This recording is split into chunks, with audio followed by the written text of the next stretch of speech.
চাঁপাইনবাবগঞ্জে অবৈধ ইটভাটা বন্ধে হাইকোর্ট থেকে নির্দেশনা দেওয়া হলেও তা বাস্তবায়ন হয়নি। এসব ইটভাটায় অবাধে পুরানো হচ্ছে ফসলের জমির উর্বর মাটি। এতে অস্বাভাবিকভাবে কমছে কৃষি জমির পরিমাণ। ভাটার ধোঁয়ায় বিপর্যস্ত পরিবেশ ও জনস্বাস্থ্য। তবে এ বিষয়ে ব্যবস্থা নেওয়ার আশ্বাস দিয়েছে পরিবেশ অধিদপ্তর ও স্থানীয় প্রশাসন। মোহাম্মদ রফিকুল আলমের পাঠানো তথ্যচিত্রে ডেস্ক রিপোর্ট। নির্বিচারে কাটা হচ্ছে শতবর্ষী আম গাছ, যার কাঠ অবৈধ ইটভাটায় ব্যবহার করা হচ্ছে জ্বালানি হিসেবে।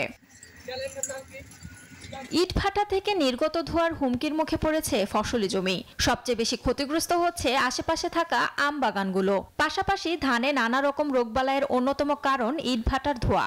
আম বাগানের মধ্যেই গড়ে ওঠা ইটভাটা নিয়ে মালিকরা ক্যামেরার সামনে কথা বলতে না চাইলেও কয়লার পরিবর্তে কাঠ পোড়ানোর কথা স্বীকার করেন শ্রমিকরা। এটা আম গাছে, যে কোনো গাছে, নিম গাছ, আম গাছ, শিমুল গাছ, যে কোনো গাছ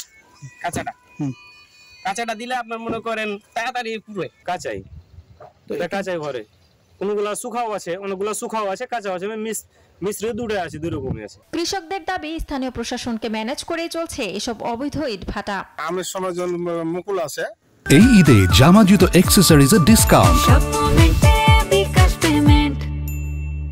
মুকুল আসে তখন ধরেন আম যখন ধরে পাকার সময় আসে তখন পাছা দাগ হয়ে যায়। ধান ক্ষেতের জন্য আছে, এগুলোতে আপনার অনেক নষ্ট হয়।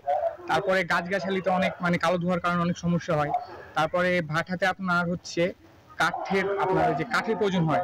জেলা জুড়ে 1.5 শতাধিক ইটভাটার মধ্যে পরিবেশ অধিদপ্তরের ছাড়পত্র রয়েছে মাত্র 22টির। অবৈধ ইটভাটা বন্ধে কার্যকর ব্যবস্থা নেওয়ার আশ্বাস স্থানীয় পরিবেশ অধিদপ্তর ও প্রশাসনের। ইতিপূর্বে আমাদের পরিবেশ অধিদপ্তর চাঁপাইনবাবগঞ্জ থেকে ওনাদের চিঠি দেওয়া হয়েছে বন্ধ রাখার জন্য। আর আমরা এই পরিবেশ অধিদপ্তর থেকে আপনার বিভিন্ন অবৈধ ইটভাটাগুলোকে এনফোর্সমেন্ট করেছে, ইতিমধ্যে জরিমানা করা হয়েছে। প্রতিটা ভাটাতে আমরা যাব এবং আমরা এই বিষয়গুলো দেখবো যাতে ক্ষতি ইউজ না করে এবং আমাদের যে মাঠের আম বাগান যেগুলো আছে সেগুলো যাতে নষ্ট না করে। পরিবেশের জন্য ক্ষতিকর অবৈধ ইটভাটাগুলো অপসারণে প্রশাসন কার্যকর ব্যবস্থা গ্রহণ করবে বলে মনে করেন সচেতন মহল। Desk report, news 24।